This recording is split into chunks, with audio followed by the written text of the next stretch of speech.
नमस्कार, मैं हूं आपके साथ मयंक। देखिए, बड़ी खबर आई है इजराइल से। क्या नेतन्याहू के प्लेन को हुतीज ने निशाना बनाने की कोशिश की? क्या नेतन्याहू के प्लेन पर हुतीज ने मिसाइल दागी? ये वो सवाल है जो सोशल मीडिया में तेजी से पूछा जा रहा है, वायरल हो रहा है। अब इसके पीछे की खबर क्या है, मैं आपको ये बताता हूं। देखिए, 17 तारीख, आज 18 तारीख है। आप लोग पूछते हैं कि हमला कब का है। पहले ही मैं क्लियर करना चाह रहा हूं, ये 17 तारीख की बात है। 17 तारीख का हमला है। हुतीज की तरफ से 2 बैलिस्टिक मिसाइल्स फायर की गई इजराइल के ऊपर। देखिए, ये जो दोनों बैलिस्टिक मिसाइल्स थी, ये एक तो इसमें पैलेस्टाइन 2 मिसाइल थी जो कि तेल अवीव पर फायर की गई, और दूसरी मिसाइल जो थी वो इलत शहर पर का जो रमोन एयरपोर्ट है इस पर फायर की गई। हुतीज की तरफ से 2 बैलिस्टिक मिसाइल्स फायर की गई 24 घंटे पहले, यानी 17 तारीख को। अब इसमें जो खबरें निकल के सामने आई हैं, उसमें जो सबसे गौर करने वाली ये खबर है कि जैसे ही ये मिसाइल फायर की गई और जब ये मिसाइल जो इजराइल के एयर स्पेस के अंदर पहुंची, उस समय नेतन्याहू का जेट आसमान में था, फ्लाई कर रहा था। जेरूशलम के ऊपर बताया जा रहा है कि उस समय नेतन्याहू का जेट था। और उसी बीच हुतीज की ये जो बैलिस्टिक मिसाइल है, पैलेस्टाइन 2 मिसाइल है, उसने इजराइल के एयर स्पेस के अंदर एंटर किया। जैसे ही ये खबर आई, इजराइल की एयरफोर्स और इजराइल की सेना में हड़कंप मच गया, क्योंकि फिलिस्तीन 2 मिसाइल भी अंदर थी एयर स्पेस में इजराइल के, और बताया जा रहा है कि नेतन्याहू का जेट भी आसमान में फ्लाई कर रहा था।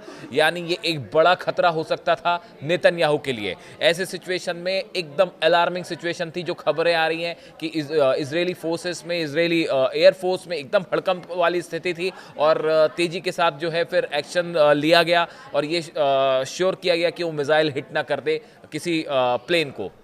देखिए, ये जो मिसाइल्स हिट हुई फिलिस्तीन, हमने पहले भी देखा कि हुतीस की तरफ से जो बैलिस्टिक मिसाइल्स फायर की जा रही हैं। अभी थोड़े समय पहले जो मिसाइल फायर की गई थी उसमें क्लस्टर बॉम्ब्स भी थे, और बड़ी ही आधुनिक डिज़ाइन की मिसाइल्स थी जो फायर की गई। और अब ये 2 हमले देखिए, जैसे ही ये मिसाइल्स एयर स्पेस में पहुंची इसराइल के, एक बार फिर जो है वो तेल अवीव में और पूरे इलिट शहर में अलार्म्स बजने लगे। वीडियोस सामने आए हैं, लोग तेजी से भागते हुए बंकर्स में पहुंचे। इस बात का भी इसराइल को बड़ा वो खतरा था कि कहीं अगर इस मिसाइल्स के ऊपर क्लस्टर बॉम्ब लगे रहे, क्योंकि हुतीज लगातार इसराइल को निशाना बना रहे हैं, और उनका कहना है कि जब तक आप गजा पे हमले नहीं रोकेंगे, जब तक आप फिलिस्तीनियों पर एक्शन नहीं रोकेंगे, तब तक हम इसराइल को निशाना बनाते रहेंगे। और जैसे ही ये मिसाइल आई, पिछली बार चूंकि क्लस्टर बम था, क्लस्टर बम मिसाइल में लगे हुए थे, जब वो फटते हैं तो कई इलाके में गिरते हैं। ऐसी सिचुएशन में जब ये नया अटैक हुआ, अलार्म्स एक्टिवेट कर दिए गए। पूरे इलत के आसपास, पूरे तेल अवीव के आसपास तस्वीरें सामने आई है। लोग बेहद ज़्यादा पैनिक में थे, बंकर्स की तरफ दौड़ते भागते दिखाई दे रहे हैं। ऐसा लगा कि पूरा इसराइल जो है वो पूरे दोनों शहर में जितने लोग हैं वो सब बंकर में छिपना चाहते हैं। उसके बाद इसराइल की तरफ से इंटरसेप्टर मिसाइल्स जो है, आयरन डोम, वो दागी गई। हुतीस का ये दावा है कि हमारे जो हमले थे, दोनों मिसाइल्स ने सटीक जगह पर हमला अटैक किया, एक तेल अवीव पे और दूसरा रमोन एयरपोर्ट पर इलत के पास। अब देखिए, ये हुतीस की तरफ से दावा है कि मिसाइल्स जो हैं वो ठिकाने पे गिरी हैं, इससे इसराइल को नुकसान हुआ है। खबरें इसराइल की तरफ से जब भी निकल के आएंगी हम आप तक पहुंचाएंगे। लेकिन देखिए, इस पूरे हमले में 2-3 बातें बड़ी खास थी। पहली बात तो जो मैंने आपको ऑलरेडी बताई कि जिस समय हमला हुआ उस समय नेतन्याहू का जेट जो है वो इसराइल में आसमान पे था। दूसरी बड़ी खबर जो निकल के आई कि ये जब हमला हुआ, हुतीस की तरफ से हमला हुआ, उसके चंद घंटों पहले इसराइल ने एयर स्ट्राइक करी थी यमन में, हुदैदा, वेस्टर्न यमन में हुदैदा जो पोर्ट है वहाँ पे।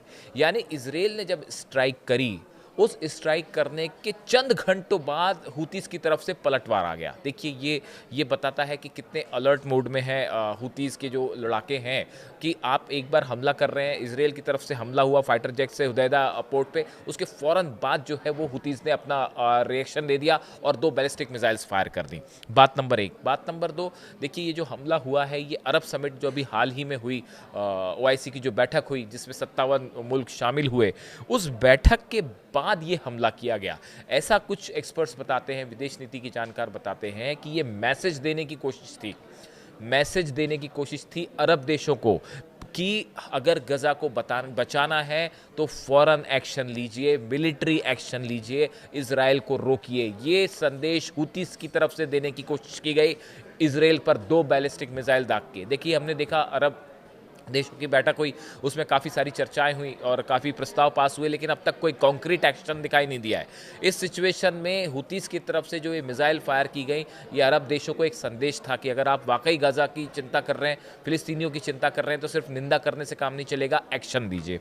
दूसरी बड़ी बात देखिए, पिछले कुछ समय में जब से हुतीस के प्रधानमंत्री की मौत हुई है इसराइल के हमले में, उसके बाद से हुतीस ने लगातार अपने हमले बढ़ा दिए हैं और एक के बाद एक हर दूसरे तीसरे दिन खबरें आ रही हैं कि बैलिस्टिक मिसाइल दागी गई है और ये लेटेस्ट हमला कल का है। अब इन हालात में एक तो नंबर्स ऑफ अटैक जो है वो हुतीस ने बढ़ा दिए हैं। तीसरी बड़ी खबर यह है कि हुतीस अब वो मिसाइल्स फायर कर रहा है जो बेहद घातक है, जिसमें क्लस्टर बॉम्ब्स हैं, बेहद आधुनिक मिसाइल हैं, एडवांस्ड वर्जन है मिसाइल का।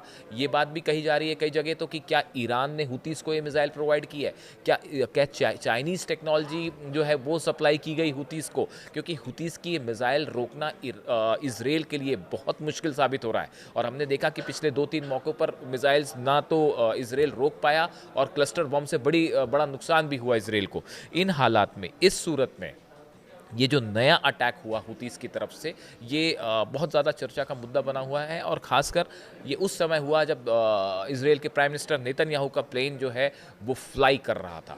ऐसे हालात में अब हुतीस की तरफ से ये एक बात और साफ़ की गई है कि जो ऑल आउट ऑपरेशन एक इसराइल ने शुरू किया है गज़ा में, उसका मुकम्मल जवाब दिया जाएगा और जब तक इसराइल अपना ऑपरेशन गज़ा में नहीं रोकता, तब तक हुतीस की तरफ से हमले जारी रहेंगे। इस हमले में कितना नुकसान हुआ है, क्या अपडेट निकल के आते हैं, खबर मैं आप तक पहुंचाऊंगा। Thank you so much.